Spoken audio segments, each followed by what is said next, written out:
এগুলি যে আখিরি জমানায় একদল নামদারি মুসলমানে করবে, স্বয়ং আল্লাহর সাথে চাতুরি করবে, আল্লাহর জানা ছিল না। আল্লাহর জানা ছিল না। এই জন্য আল্লাহ ১৫০০ বছর আগেই রসুলের দ্বারা ঘোষণা দেওয়াইছেন, ঠিক মতো রোজা রাখবা, তারাবিহের নামাজ পড়বা।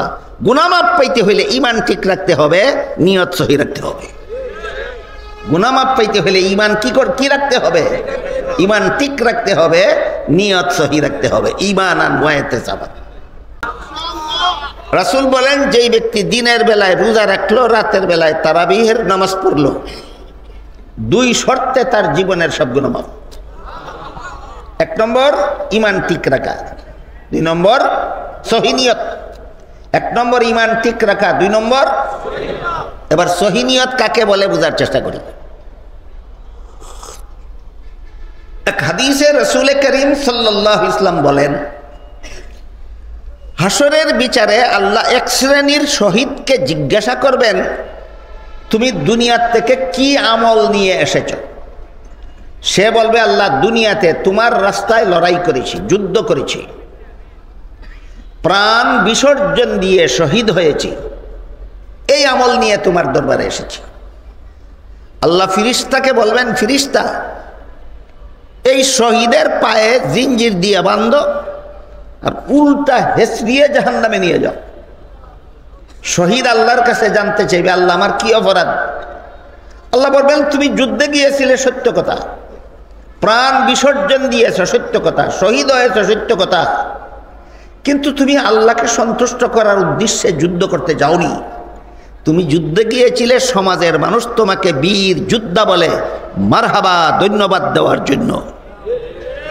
সমাজের মানুষ তোমাকে বীর যোদ্ধা বলে মারহাবা ধন্যবাদ দেওয়ার জন্য তুমি যুদ্ধে গিয়েছিলে। আল্লাহকে সন্তুষ্ট করার উদ্দেশ্য তোমার ছিল না। তোমার মতো শহীদের পুরস্কার আমি আল্লাহর কাছে জাহান্নামের আগুন ছাড়া আর কিছু নেই। শহীদ হয়ে গেলেই সারে নাকি নিয়তটাও সহি থাকতে হয়? বর্তমান দুনিয়াতে যত শহীদের নাম উচ্চারণ করা হয়, কতজন আল্লাহকে সন্তুষ্ট করার জন্য শহীদ হয়েছিল আর কতজন সমাজে সুখ্যাতি অর্জন করার জন্য শহীদ হয়েছিল?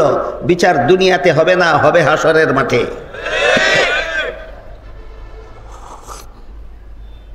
এরপরে রাসূল বলেন, শহীদের পরে এক শ্রেণীর দানবীরকে আল্লাহ হাসরের মাঠে জিজ্ঞাসা করবেন, তুমি কি আমল নিয়ে এসেছো? দানবীর বলবে, আল্লাহ লক্ষ লক্ষ কোটি কোটি টাকা তোমার রাস্তায় দান খয়রাত করে দিয়েছি। আগের মতোই আল্লাহ ফিরিস্তাকে বলবেন, দানবীরের পায়ে জিঞ্জির দিয়ে বাঁধো, উল্টা হেসড়িয়ে জাহান্নামে নিয়ে যাও। দানবীর আল্লাহর কাছে জানতে চাইবে, আমার কি অপরাধ? আল্লাহ বলবেন, তুমি লক্ষ কোটি টাকা দান খয়রাত করেছ, এটা ভালো কাজ করেছ, কিন্তু তোমার উদ্দেশ্য ছিল না আল্লাহ সন্তুষ্ট হবে, তোমার উদ্দেশ্য ছিল সমাজের মানুষ সন্তুষ্ট হয়ে তোমাকে মারহাবা ধন্যবাদ দেবে। তোমার মতো দানবীরের পুরস্কার আমি আল্লাহর কাছে জাহান্নামের আগুন ছাড়া কিছু নাই।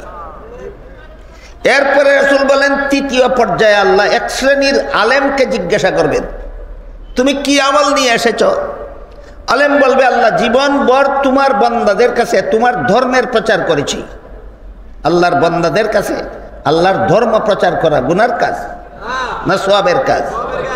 আল্লাহ ফিরিস্তাকে বলবেন, আলেমের পায়ে জিঞ্জির দিয়ে বাঁধো, উল্টা হেসরিয়ে জাহান্নামে নিয়ে যাও।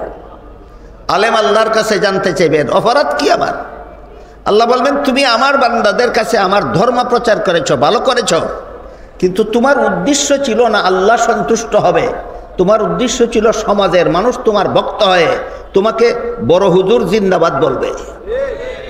তুমি তো মানুষের জিন্দাবাদ পাওয়ার জন্য মানুষের কাছে আমার দিন প্রচার করেছ, আমি আল্লাহকে সন্তুষ্ট করার জন্য নয়। তোমার মতো আলেমের পুরস্কার আমি আল্লাহর কাছে জাহান্নামের আগুন ছাড়া কিছু নাই। একদল শহীদ জাহান্নামে গেল, একদল দানবীর জাহান্নামে গেল, একদল আলেম জাহান্নামে গেল। নেক কাজের অভাবে না সৎ উদ্দেশ্যের অভাবে? এই জন্য রাসূল বলেছেন, ঈমানান ওয়া ইহতিসাবান। রমজানে যে দিনের বেলায় রোজা রাখবা, রাতের বেলায় তারাবি পড়বা, 1 নম্বর ঈমান ঠিক রেখে করবা, 2 নম্বর সৎ উদ্দেশ্যে করবা, মানুষকে দেখাবার জন্য করবা না, সাবধান। এবার আমরা মানুষকে দেখাবার জন্য কে কে রোজা রাখি, আর কে কে মানুষকে দেখাবার জন্য তারাবি পড়ি, আর কে কে আল্লাহকে সন্তুষ্ট করার জন্য করি, মানুষ দেখুক বা না দেখুক, এই বিষয়টাও আলোচনা করার দরকার ছিল, কিন্তু আমার স্বাস্থ্য মানায় না, করবোটা কি? আর আরো স্বস্তিরে আরো আস্তে ধীরে কথা বলতে হবে, আপনাদের আরো একটু গভীর মনোযোগে শুনতে হবে।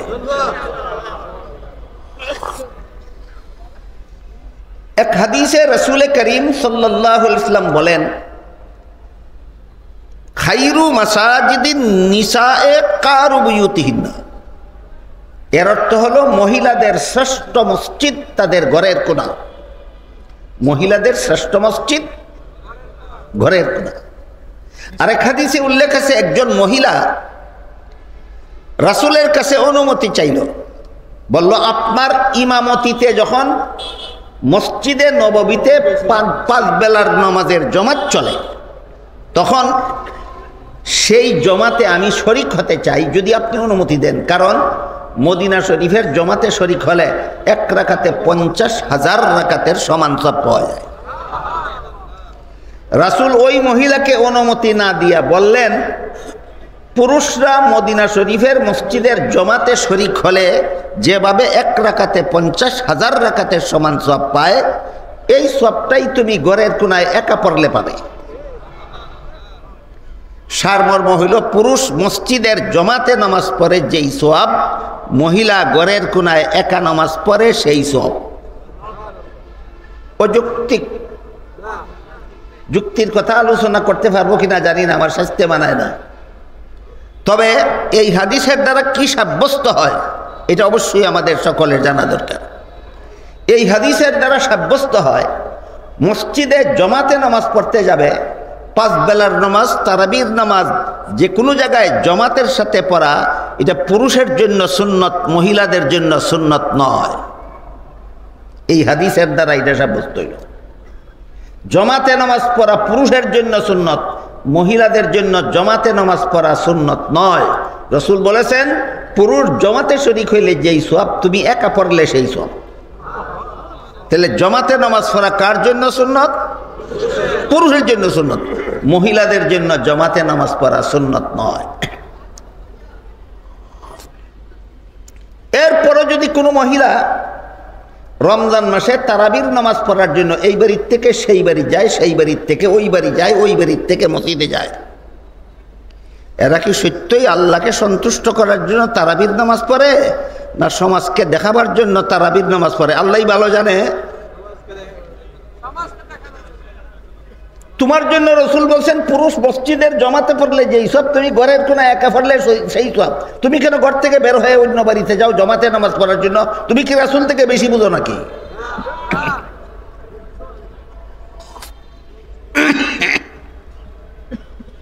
এক্ষেত্রে কিছু লোক আছে কোরআন হাদিসের কথাকে ভুল ব্যাখ্যা করে আপনাদের সামনে তুলে ধরে। এর মধ্যে একটা হাদিসের ভুল ব্যাখ্যা, এই হাদিসটা হলো, রাসূল করিম সাল্লাল্লাহু আলাইহি ওয়াসাল্লাম তার সাহাবাদেরকে বলেছিলেন যে তোমাদের কোনো মহিলা যদি মসজিদের জমাতে শরিক হতে চায় তাহলে বাধা দিও না। বাধা দিও না কথার দ্বারা সুন্নত প্রমাণ হয় না বৈধ প্রমাণ হয়? হ্যাঁ, বৈধ প্রমাণ হয়। তোমাদের কোনো মহিলা মসজিদের জমাতে শরিক হতে চাইলে বৈধ আছে, কিন্তু একা পড়লে সুন্নত। জমাতে শরিক হওয়া জায়েজ আছে, একা পড়া সুন্নত। জমাতে শরিক হওয়া জায়েজ আছে, একা পড়া সুন্নত। এই কথাটা রাসূল জীবদ্দশায় সাহাবাদেরকে বলছিলেন। রাসূলের ইন্তেকালের পর রাসূলের বিবি আয়েশা রাদিয়াল্লাহু তাআলা আনহা, রাসূলের বিবি আয়েশা রাদিয়াল্লাহু তাআলা আনহা পরিষ্কার ভাষায় বলে দিয়েছেন, সহিহ বুখারী শরীফে আছে। আয়েশা বলেন, রাসূল যে পরিবেশে বলেছিলেন মহিলাদের মসজিদের জমাতে শরিক হওয়া জায়েজ আছে, সেই পরিবেশ এখন আর নাই। এখন কোনো মহিলাদের জন্য মসজিদের জমাতে শরিক হওয়া জায়েজ হবে না। তাহলে যে হাদিসে রাসূল বলেছিলেন মহিলাদেরকে মসজিদে জমাতে যেতে বাধা দিও না, এই হাদিস কি কিয়ামত পর্যন্ত বলবৎ না রাসূলের যুগ পর্যন্ত সীমাবদ্ধ? এই হাদিসের এই ব্যাখ্যাটা নবীর বিবি আয়েশা করেছেন। এই ব্যাখ্যাটা সহিহ বুখারী শরীফে আছে। এবার বলুন, নবীর হাদিস, নবীর বিবি আয়েশা থেকে বর্তমান দুনিয়ার একদল উগ্রপন্থী নবীনরা বেশি বুঝে ফেলেছে নাকি? নবীর বিবি আয়েশা কেন এই হাদিস বুঝতে পারলেন না? তুমি এত বেশি বুঝলা কেন? তুমি এত বড় পণ্ডিত কেন? নবীর বিবির থেকে হাদিস বেশি বুঝো কেন? কথাটা কি আমরা আপনারা বুঝাতে পারলাম? সুতরাং রাসূলের হাদিস মতো আমাদের মহিলারা যদি তারাবির পুরাপুরি সওয়াব পেতে চায়, তাহলে ঘরের কোনায় একা একা নামাজ পড়তে হবে। এটাই মহিলাদের জন্য সুন্নত। কোনো নামাজের জমাতে শরীক হওয়া মহিলাদের জন্য সুন্নত নয়, এটা পুরুষের জন্য সুন্নত।